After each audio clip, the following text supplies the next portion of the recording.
வணக்கம் சொந்தங்களே. அன்னைஸ் கிச்சனிலிருந்து உங்கள் அம்மா சசிரேகா சுந்தர்.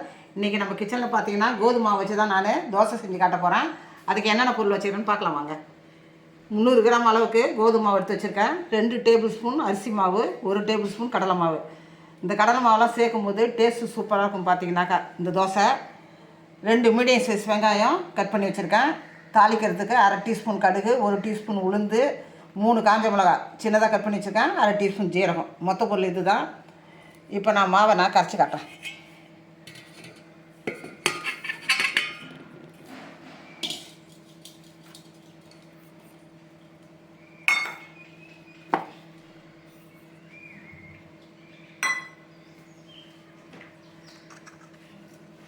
இந்த கடுகு பொருள் பார்த்தீங்கன்னாக்கா தாளித்து கொட்டும் போதே நான் அந்த வெங்காயத்தையும் வதக்கி இதில் ஆட் பண்ணிக்கேன். நான் வெங்காயம் வதக்காத போட மாட்டேன். இதுலேயுமே வதக்கி போடும்போது தான் டேஸ்ட்டு சூப்பராக இருக்கும். பார்த்தீங்கன்னா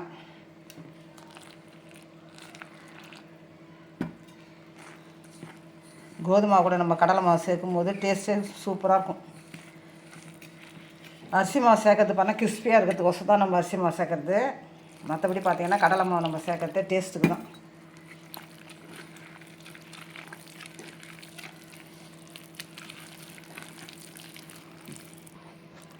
இதே மாதிரி பார்த்திங்கன்னா நல்லா கையை வச்சு நல்லா கட்டி முட்டி இல்லாத நல்லா கரைஞ்சிக்கணும்.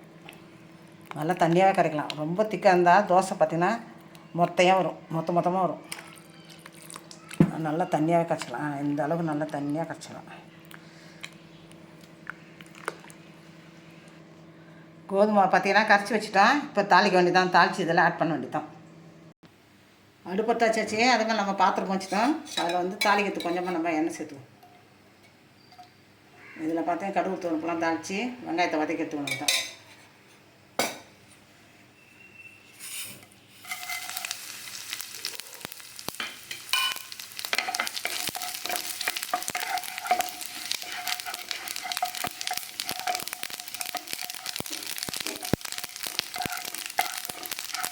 நல்லா பொரிஞ்சிட்டு கருவேப்பிலை ஆட் பண்ணிக்கலாம்.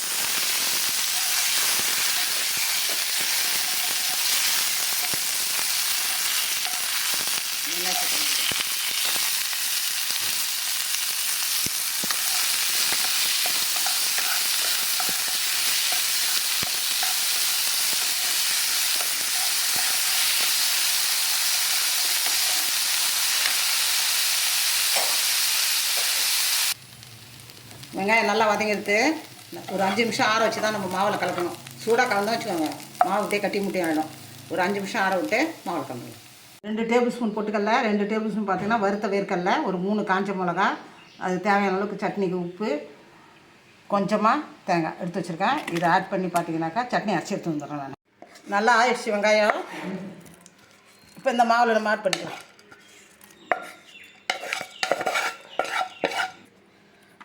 இப்போ நல்லா கலக்கிட வேண்டியது தான்.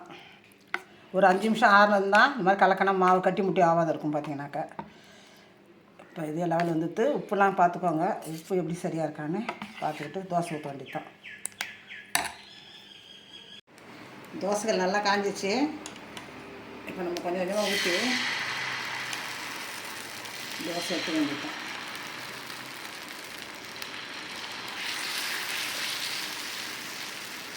எவ்வளோ முடியுமோ நம்ம அந்த அளவுக்கு நம்ம தீர்த்தணும். எந்த அளவுக்கு முடியுமோ நம்ம அந்த அளவுக்கு தீர்த்தணும். நல்லா ஃபுல் ஸ்பீடு வச்சே நம்ம வேக வைக்கலாம்.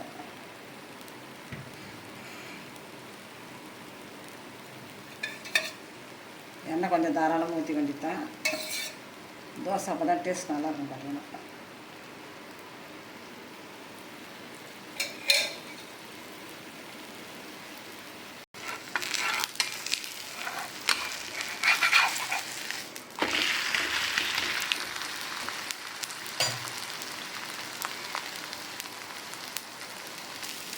நல்லா சேர்ந்துடுச்சு. இப்போ அடுத்த பக்கம் நல்லா சேர்ந்துட்டான் பார்த்துட்டு நம்ம திருப்பி போட வேண்டியதான். இந்த பக்கம் கொஞ்சம் சேர்க்கணும். பார்த்தீங்கன்னா ஒரு பக்கம் நல்லா சேர்ந்துடுச்சு. நல்லா சேர்க்க வச்சிங்கன்னா தான் கிறிஸ்பியாக நல்லாயிருக்கும். பார்த்தீங்கன்னா மொறுன்னு நல்லா டேஸ்ட்டாக இருக்கும். 2 பக்கம் பார்த்தீங்கன்னா நல்லா சேர்ந்துடுச்சு. இப்போ நம்ம எடுத்து ஒரு பிளேட்டுக்கு மாற்ற வேண்டியது தான். இதே மாதிரி ஒன்று ஒன்றா போட்டு எடுக்கணும்.